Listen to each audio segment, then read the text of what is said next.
It is the sixth most abundant element in Earth's crust, dissolved in every ocean, scattered across every continent, resting in the salt on your dinner table. Sodium. For most of human history, we valued it as seasoning and preservative. But inside laboratories in Ningde, China, engineers see something else entirely. A way to power the electric age without fighting over a scarce and expensive metal. Sodium makes up roughly 2.6% of the Earth's crust. Lithium, by contrast, measures a mere 0.002%. One is nearly everywhere. The other is concentrated in a handful of nations, mined from brine pools in Chile and hard rock in Australia, its price swinging wildly with every shift in demand. That imbalance has become a source of global anxiety. As the world races to electrify cars, buses, power grids, entire cities, the question grows louder. What happens when everyone needs lithium at once, and there simply isn't enough to go around? At the center of this story sits one company, Contemporary Amperex Technology Company Limited, CATL.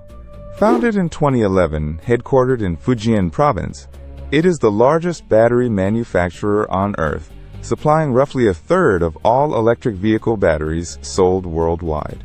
Its cells power Teslas, BMWs, Volkswagens, and countless Chinese models. When CATL moves, the entire industry watches. And CATL has decided to chase a different chemistry, one built not on scarce lithium, but on the salt beneath our feet. The bet is audacious. Sodium-ion technology promises batteries that cost less, tolerate cold better, and free automakers from the geopolitical chokehold of lithium, nickel, and cobalt. If it works at scale, it could reshape which countries hold power in the electric century, and how much an affordable electric car actually costs. But sodium carries a heavy burden of proof. For decades it was dismissed as too weak, too heavy, too impractical. The fundamental physics stacked against it. To understand why CATL is willing to gamble billions on an element we've overlooked for a century, we first have to understand the problem sodium was summoned to solve: the fragile, volatile empire of lithium.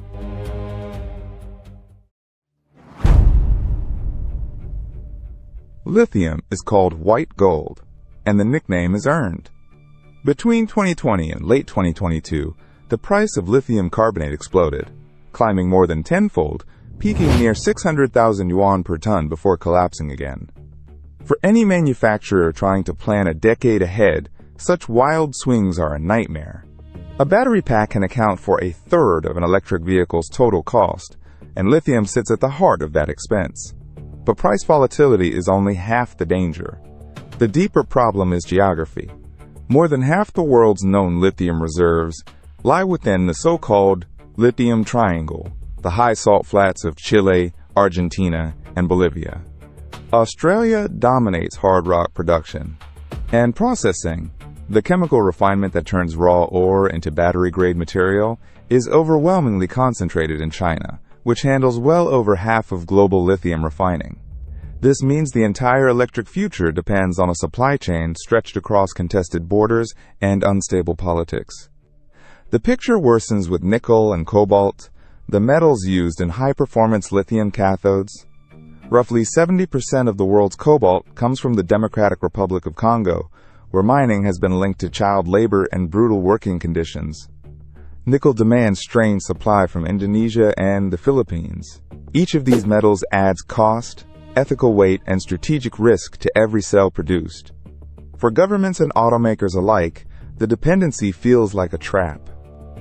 A trade dispute, an export restriction, a mine closure, any single shock could send prices spiraling and stall production lines across the planet. Europe and the United States have poured billions into securing their own lithium, but the deposits take years, sometimes a decade, to bring online. Engineers understood the mathematics clearly. If electric vehicles were to scale from millions to hundreds of millions, and if grid storage were to swallow entire power plants worth of energy, the world would need far more lithium than it could reasonably dig up. The demand curve and the supply curve were diverging. Something had to give. So the search began for a chemistry that used a cheaper, safer, more abundant material. And the answer, strangely, had been sitting on the laboratory shelf for over 40 years.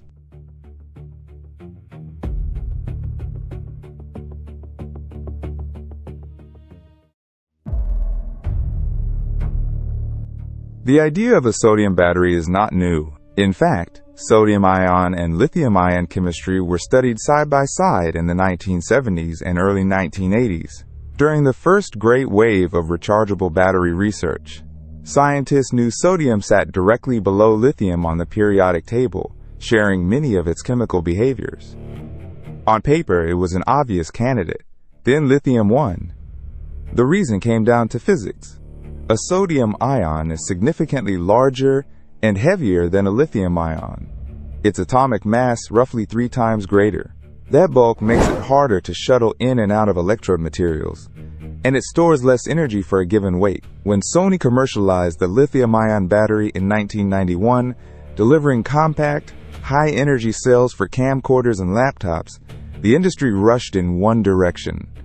Sodium research withered. Funding dried up. For nearly 3 decades, sodium-ion technology sat dormant, a scientific footnote. But the very traits that doomed sodium in the age of shrinking electronics became irrelevant in a new age of abundance-driven demand. What changed was the problem itself. When the world needed batteries small enough to fit in a pocket, energy density ruled everything. When the world needed batteries cheap enough to blanket entire power grids and affordable cars, cost and supply security suddenly mattered more than sheer density. Sodium's weaknesses shrank in importance. Its strengths came into focus. Meanwhile, the science advanced. Researchers developed new cathode materials, layered transition metal oxides, and Prussian blue analogs that could hold sodium ions far more effectively than the crude compounds of the 1980s.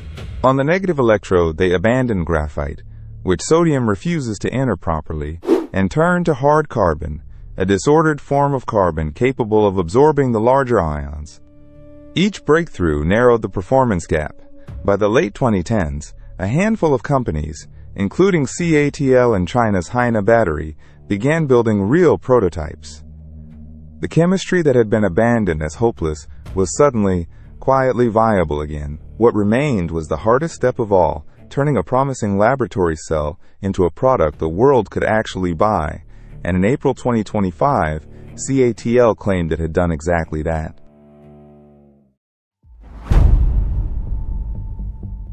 On the 21st of April, 2025, CATL took the stage for a launch it framed as historic.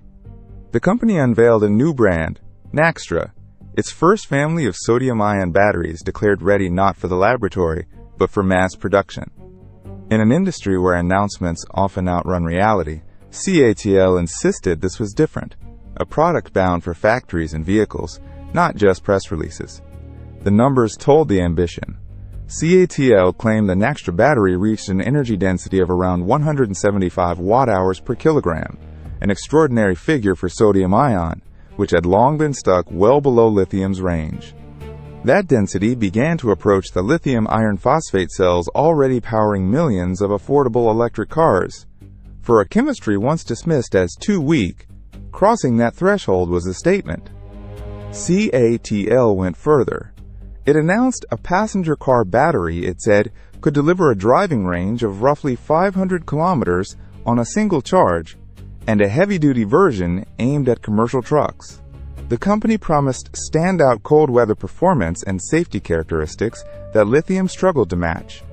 And crucially, it committed to timing, production slated to begin scaling from 2026, moving sodium out of the realm of promise and into the marketplace. The stakes of that announcement stretched far beyond one company. CATL was signaling to the entire automotive and energy world that a second battery chemistry had arrived, one that could ease the pressure on lithium supply chains and drive down the cost of electric vehicles. Rivals took notice. If the largest battery maker on Earth was betting on sodium, the technology could no longer be treated as a curiosity. Yet a launch event is a controlled stage, and specifications are claims until proven at scale. The real test would come in factories, in freezing winters, in crash tests, and in the unforgiving arithmetic of cost per kilowatt hour. Skeptics noted that sodium still trails lithium in the one metric that has always defined the battery race: how much energy you can pack into a given weight and space. That single limitation shapes everything: range, size, and where sodium can realistically compete. To judge CATL's promise, we have to measure sodium against lithium directly, beginning with energy density.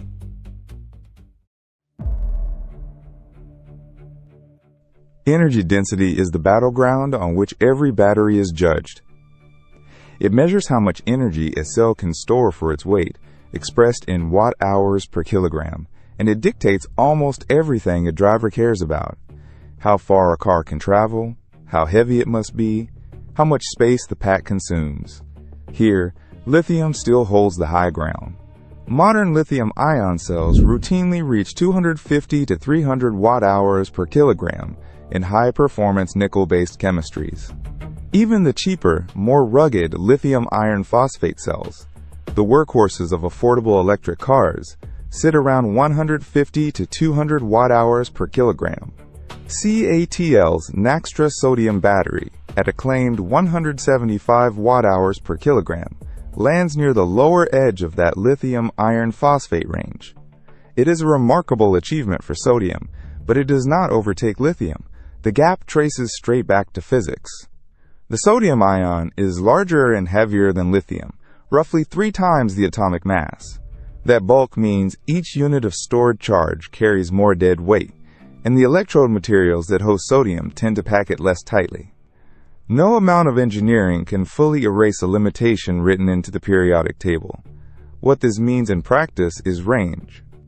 CATL's claim of roughly 500 kilometers for a sodium-powered passenger car is competitive for everyday driving, comfortably covering a commute or a regional trip.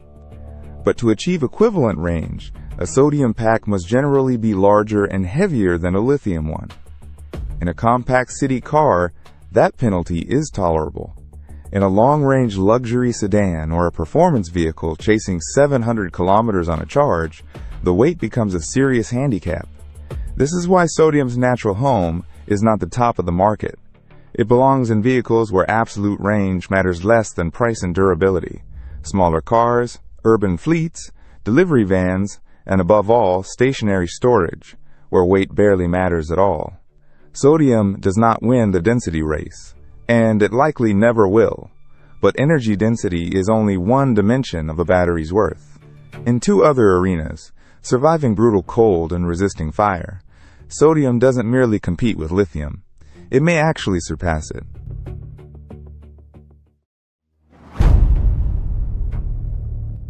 Energy density is only one axis of battery performance. Turn the dial toward temperature and sodium's story reverses. Lithium-ion cells suffer in the cold. Below freezing, their internal resistance climbs, the electrolyte thickens, and lithium plating begins to scar the anode. A conventional electric car parked overnight at -20 can wake up having lost 30% of its usable range. Sodium ions, larger and more loosely bound, move more freely through their host structures at low temperatures.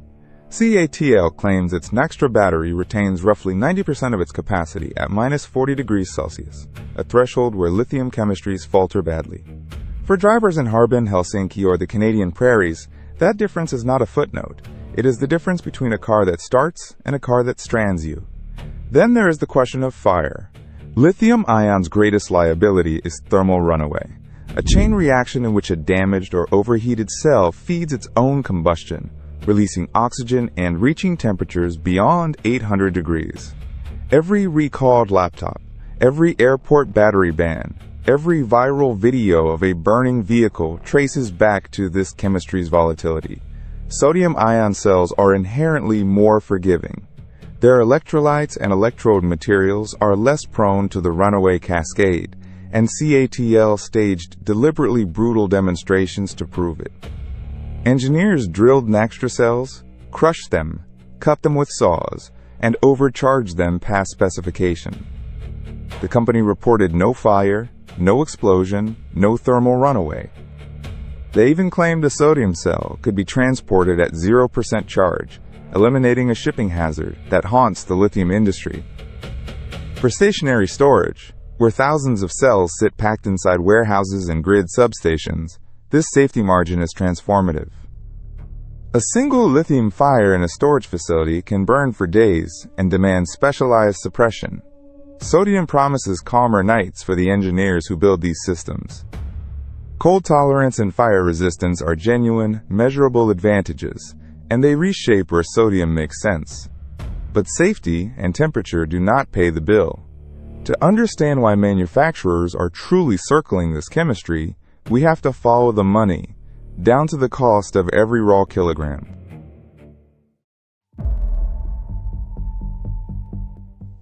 Every battery is, at heart, an economic object. And here, sodium wields its sharpest weapon. Begin with the raw materials. Lithium carbonate, even after its price collapsed from the 2022 peak of roughly $80,000 per ton, remains a volatile and geographically concentrated commodity. Cobalt is mined largely in the Democratic Republic of Congo, tangled in ethical and supply concerns. Nickel prices swing on Indonesian export policy and London Metal Exchange shocks. Sodium answers all of this with brute abundance. Sodium carbonate, or soda ash, costs a fraction of lithium carbonate, and the element makes up around 2.6% of the Earth's crust, roughly 1,000 times more plentiful than lithium. It is pulled from seawater and vast mineral deposits on nearly every continent. Sodium batteries can also abandon the copper current collector used in lithium cells, replacing it with cheaper aluminum on both electrodes, because sodium does not alloy with aluminum at low voltage.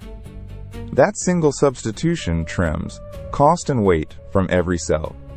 The cathode chemistries, often based on Prussian blue analogs or layered oxides using iron and manganese, sidestep cobalt and nickel entirely. Analysts project that at genuine scale, sodium-ion cells could undercut lithium iron phosphate by 20 to 30%, and possibly more as manufacturing matures. That margin matters most at the bottom of the market. For a budget electric car priced under $20,000, or a grid storage installation measured in gigawatt hours, a 30% cut on the most expensive component reshapes the entire business case. Affordability is where sodium does not merely compete, but potentially wins outright. Yet cost advantages on paper mean nothing without production. A cheaper cell that exists only in a laboratory changes no market. The lithium industry has spent 15 years building gigafactories, supply contracts, and refining capacity that sodium cannot conjure overnight. The real test is whether CATL can move Naxtra from a launch event into millions of finished cells rolling off assembly lines. That test begins in 2026, and it will decide whether sodium's economic promise becomes an economic reality across roads and power grids alike.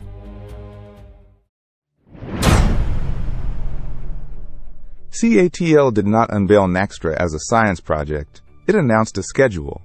Mass production of the sodium-ion line is slated to begin in 2026, and the company has laid out where those cells will go.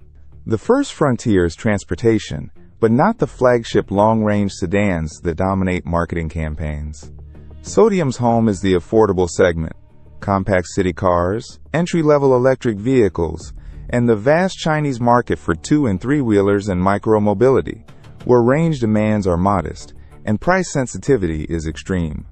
CATL has also targeted heavy-duty applications like electric trucks that operate on fixed routes and can accept lower energy density in exchange for cost, cold resilience, and longer cycle life. The second frontier, and perhaps the larger one, is stationary storage. Grid-scale batteries do not move, so their weight and volume matter far less than their price per kilowatt hour and their safety over thousands of charge cycles. Here, sodium's abundance, fire resistance, and durability align almost perfectly with market needs. CATL envisions sodium cells stacking into containerized systems that firm up solar and wind farms, smooth peak demand, and back up unstable grids across China and beyond. The manufacturing scale-up rides on CATL's existing dominance.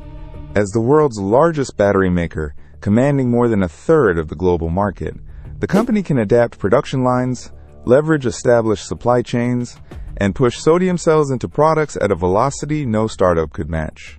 It has hinted at hybrid battery packs too, combining sodium and lithium cells in a single system to balance cost against range, managed by intelligent controls that draw from each chemistry's strengths. Still, ambition meets friction. Building a raw sodium supply chain, qualifying automakers, and proving field reliability across years, not press demonstrations, all take time. The 2026 rollout is a beginning, not a finish line. So the question that opened this film returns, sharpened by everything we now know. Will sodium dethrone lithium or take a seat beside it? The evidence has been gathering, and it points toward a single, clarifying answer.